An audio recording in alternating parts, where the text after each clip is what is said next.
মহান স্বাধীনতা দিবস উপলক্ষে রাজশাহীর মুক্তিযুদ্ধ স্মৃতি স্টেডিয়ামে অনুষ্ঠিত হচ্ছে বর্ণাঢ্য কুচকাওয়াজ। সেখানে আছেন সহকর্মী বুলবুল হাবিব, তিনি আমাদেরকে সেখান থেকে সবকিছু জানিয়েছেন। বিনম্র শ্রদ্ধায় রাজশাহীতে মহান স্বাধীনতা দিবস, সেই স্বাধীনতা দিবস উদযাপিত হচ্ছে। আমরা দেখেছি যে জেলা প্রশাসকের কার্যালয়ের উদ্যোগে শহীদ স্মৃতিস্তম্ভে সেখানে আসলে মহান শহীদদের উদ্দেশ্যে স্মৃতিস্তম্ভে পুষ্পস্তবক অর্পণ করেছে জেলা প্রশাসকের কার্যালয় থেকে, এবং জেলা প্রশাসন সহ বিভাগীয় কমিশনার কার্যালয়, ডিআইজি কার্যালয়, এসপি কার্যালয় সহ সরকারি প্রতিষ্ঠানের বিভিন্ন কর্মকর্তা কর্মচারীরা। এবং তারপরে কিন্তু সূর্যোদয়ের সাথে সাথে ৩১ বার তোপধ্বনির মাধ্যমে এই মহান বিজয় দিবস উদযাপিত হয়েছে।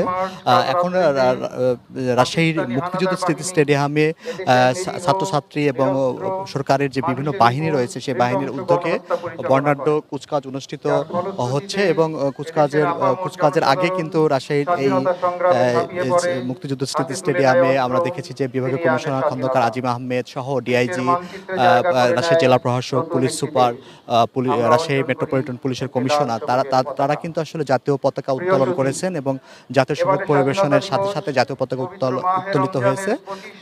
এরপরে শান্তির পায়রা এবং বেলুন উত্তোলন করে আসলে মহান বিজয় দিবসের যে উদযাপন, সেই উদযাপনের ঘোষণা করা হয়েছে।